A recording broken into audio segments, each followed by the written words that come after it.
নাজিৰাৰ শিমলুগুৰিত নৃত্য মডেলিং আৰু ৰূপসজ্জা প্ৰতিযোগিতা।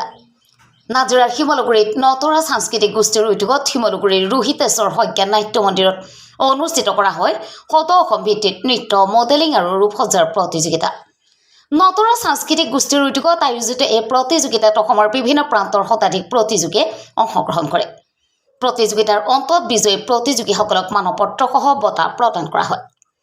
অনুষ্ঠানটো সাফল্যমণ্ডিত কৰাত সহায় সহযোগিতা আগবঢ়োৱা সকলো শুভাকাংক্ষীৰ লগতে স্থানীয় ৰাইজক ধন্যবাদ জনাই নতৰা সাংস্কৃতিক গোষ্ঠীৰ সভাপতি মুকিবুৰ ৰহমানে। নাজিৰাৰ পৰা দিলীপ হাজৰিকাৰ ৰিপৰ্ট, অসম ৰিপৰ্ট।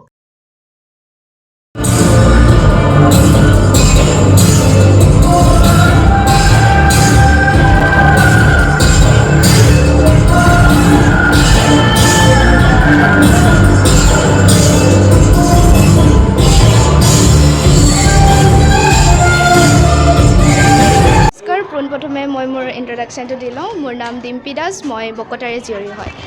মই silk style of Assam season 2ৰ উইনাৰ আছিলোঁ। গতিকে কবিৰ ছাৰে মোক আমাক সকলোকে ভাল এটা প্লেটফৰ্ম দিছে। তেওঁক আমি থেংক ইউ ক'বলৈ বিচাৰোঁ ইমান ভাল এটা প্লেটফৰ্ম দিয়াৰ বাবে আমাৰ সকলোকে। তেওঁ শ্ব'ত বহুত ধুনীয়া ধুনীয়া অপৰচুনিটিছবোৰ আমাক প্ৰভাইড কৰে আৰু কৰি আহিছে, আমাক ধুনীয়াকৈ গাইডো কৰিছে। সেয়াই আৰু ভাল লাগিছে আজি?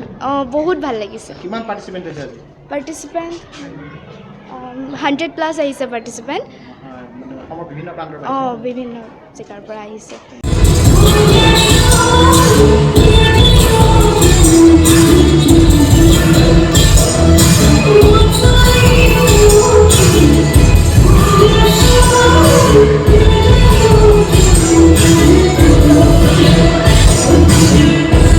মোৰ নাম মুকিবুৰ ৰহমান, নাটৰাজ কালচাৰেল গ্ৰুপৰ মই প্ৰেছিডেণ্ট।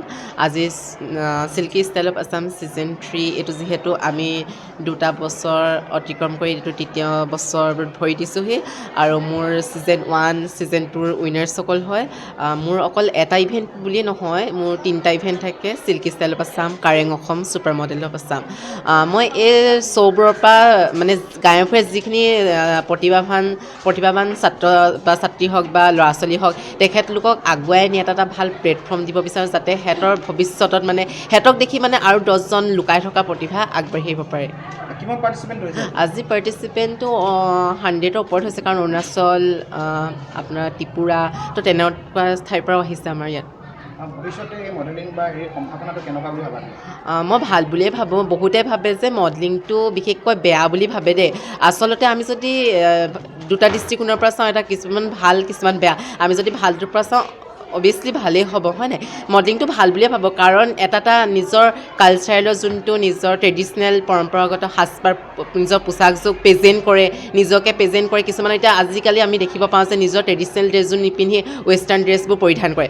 যিহেতু আমি নিজৰ ড্ৰেছযোৰ পৰিধান কৰিব লাগে, কাৰণতো আমাৰ এতিয়া বৰ্তমান সময়ত আমাৰ চলি আছে, বহুত বিদেশী আহি আমাৰ অসমত আহি সোমাইছেহি। কাৰণ আমাৰ এইটো বহুতৰে কাৰণ এটা ভুল, কাৰণ আমি নিজৰ সংস্কৃতিক পাহৰি অন্য সংস্কৃতিক আমি আঁকোৱালি লৈছোঁ কাৰণেহে আমাৰ সমস্যা সন্মুখীন হৈছে। আৰু আমি নিজৰ কালচাৰেলটো যদি আমি বচাই ৰাখোঁ, তেনেহ'লে কোনো সমস্যাৰ সন্মুখীন হ'ব বুলি আমি নাভাবোঁ।